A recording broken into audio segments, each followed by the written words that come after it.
So next we start with the searching strategies which are used in the branch and bound. The first one is first in first out search.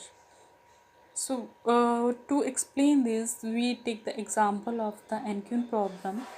This shows all the possibilities to place all the queens in 4x4 chessboard. So if this same problem is to be solved by using the branch and bound concept, then by using the first in first out, we have the resultant state and space tree like this, and we use the queen data structure in first in first out Q use होता है और last in first out में stack use होगा. तो इसमें ये solution क्या है, जैसे हमने ये queen one is place, second queen 2 is placed, third, fourth. So in the previous example of backtracking, what it shows, it is done as a depth wise. Queen 1 is placed, then second is अगर 1 placed है तो options क्या हो सकती हैं, second, then third and fourth. Again और possibilities क्या है, तो फिफ्थ नोड के बाद क्या है, अगेन यहाँ से स्टार्ट करते हैं सिक्स्थ एंड देन सेवन्थ. तो ऑल द पॉसिबल कंडीशंस यहाँ पर चेक की, देन फर्दर हम आगे जाते हैं. This is the depth wise. और सेम हम डिफरेंस हम यहाँ पर देखें तो फर्स्ट नोड से स्टार्ट किया, रूट नोड से, तो यहाँ पर सेकंड नोड यही होगी. तो थर्ड नोड क्या है, थर्ड नोड कौन सी होगी ये बता रहा है कि थर्ड नोड यहाँ पर क्या है, ब्रेथ फर्स्ट सर्च वाइज हमारी नेक्स्ट नोड ये होगी. तो it means that first queen is included, then second queen is included. तो सेकंड क्वीन में हमें रिजल्ट अगर मिलता है, अगर हमारी 31st जो नोड है, जो 30th नोड है यहाँ पर, by using the breath first search जो आंसर नोड है, तो रिजल्ट हमारा क्या होगा फिर, क्वीन 2 इज प्लेस्ड. यहाँ पर 2 है अगर क्वीन प्लेस सेकंड पोजीशन पे, तो नेक्स्ट ऑप्शंस क्या है यहाँ पर, वो 1 पे प्लेस हो सकती है, 3 पे हो सकती है, 4 पे हो सकती है. तो यहाँ पर आगे कहाँ पे जा रहे हैं हम, 4 पे. 4 के आगे 2 हो गया, 4 हो गया, तो यहाँ पर आगे और क्या कंडीशंस बच जाती हैं, 1 एंड 3. तो 1 पे गया, नेक्स्ट क्या हो गया, 3. तो 2 4 1 3 which is one of the solution of the back tracking concept, that is NQN, जो हमने लास्ट एग्जाम्पल में किया था NQN प्रॉब्लम में. So this example show simply the concept which is to be used to provide the optimal solution by using the first in first out branch and bound. In this we are using the breadth first search approach using the first in first out problem. So this is the smaller example. Here this is the structure and we are assuming that 12th node is the answer node.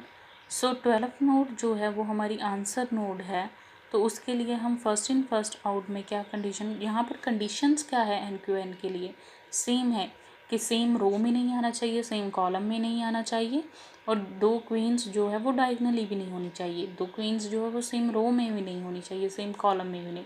Conditions वही है. जहाँ पर वो conditions जो है वो same row में आ रहा है, जब कॉलम में आ रहा है, डायगनल आ रहा है, वहाँ पर क्या है, हम बाउंडर फंक्शन अप्लाई कर रहे हैं. क्लियर.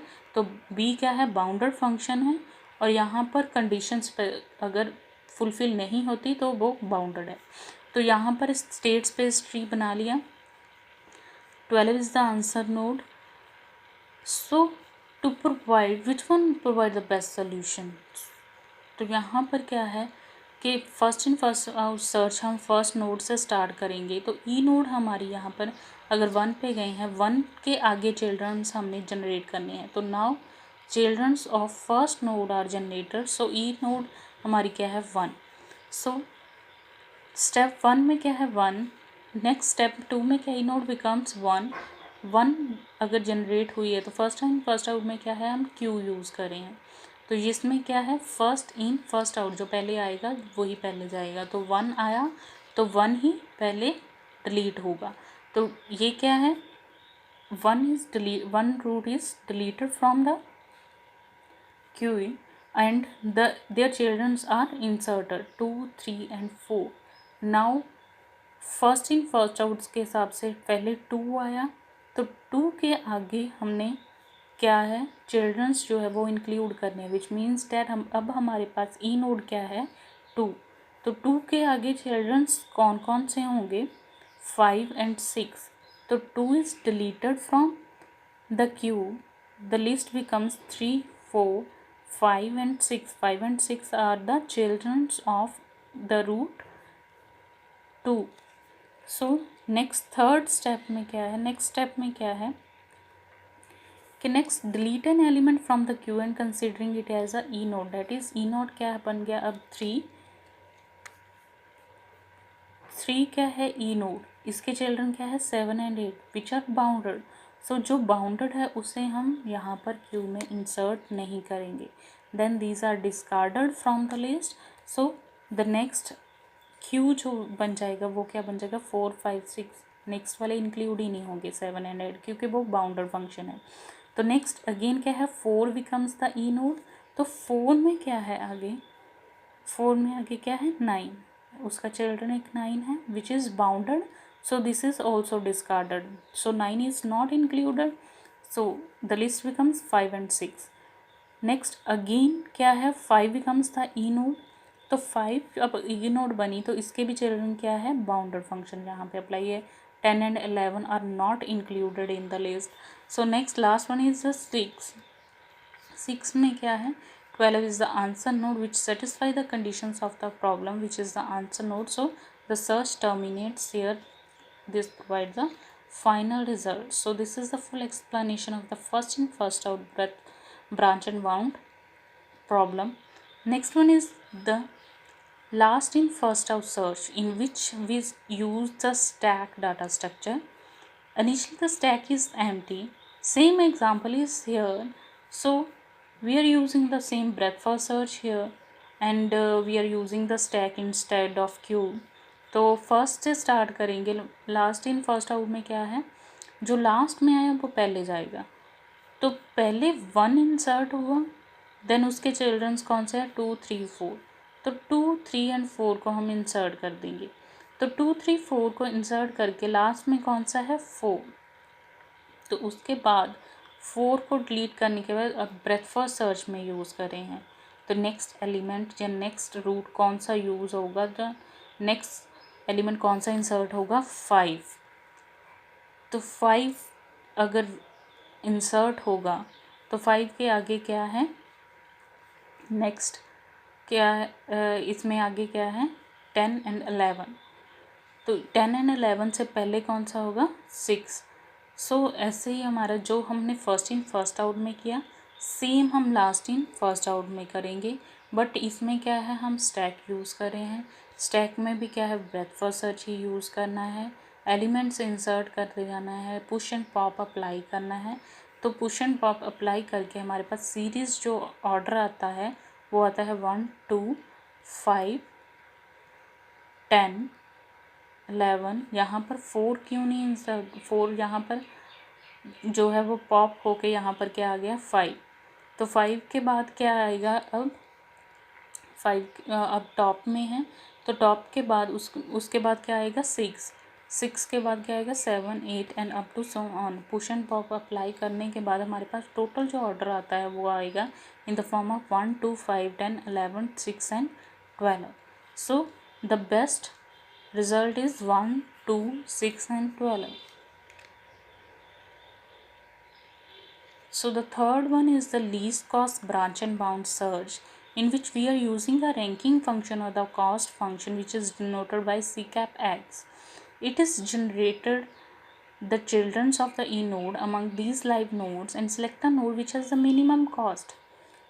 इसमें मेन है क्या, जो फर्स्ट इन फर्स्ट आउट में क्या था कि हम जो यूज़ करते हैं वो क्या यूज़ करते हैं क्यू डाटा स्ट्रक्चर को यूज़ करते हैं in the breath first search order, और लास्ट इन फर्स्ट आउट में क्या है कि हम ब्रेथ फर्स्ट सर्च ही यूज़ करते हैं बट स्टैक को यूज़ करते हैं, रिज़ल्ट सेम आएगा, बट इसमें क्या है, लीस्ट कॉस्ट ब्रांचेस हम यूज़ करते हैं। लीस्ट कॉस्ट क्या है कि हमारे पास एक रूट नोड है, उसमें हम चिल्ड्रंस नोड्स जो है वो लगा दिए हैं। तो ये देखना है कि 2, 3 एंड 4 में से मिनिमम कॉस्ट किसकी है, 2। नेक्स्ट जो है रूट जो नोड है वो कौन सी सिलेक्ट होगी जिसकी मिनिमम कॉस्ट है, डेट इज़ 2। 2 के आगे उसके चिल्ड्रंस है 5 एंड 6। 5 में कॉस्ट क्या है 4, 6 में कॉस्ट क्या है 1, तो कौन सा चूज़ होगा, 1। नेक्स्ट क्या है, 1 चूज़ हुआ तो नोड कौन सी है, 6। तो 6 में आगे क्या है 12 एंड 13। 12 में से क्या है 1 एंड 13 की कॉस्ट क्या है 5, and so the minimum cost is 1, so the main route is from 1 to 6 and 12. These are the assumed value which depend upon the given problem, so we have to calculate a minimum cost to provide the optimal solution and which provide the minimal solution. So the ranking function, the cost function depend upon the problem. We are using the steps. Initially we take the node 1 as E node, generate the children of node 1, 2, 3, 4, and we have to calculate the cost by using the ranking function. We are assuming that the values are 2, 3 and 4, and we are choosing the minimum value, and this search continues till we generate the optimal solution which provide the minimum cost value. So these are the three search method which are used for the branch and bound concept.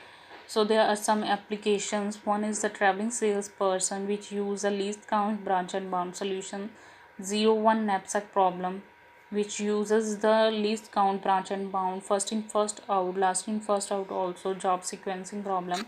So these problems are to be solved by using the branch and bound concept, which also provide the best optimal solution or the global optimal solution.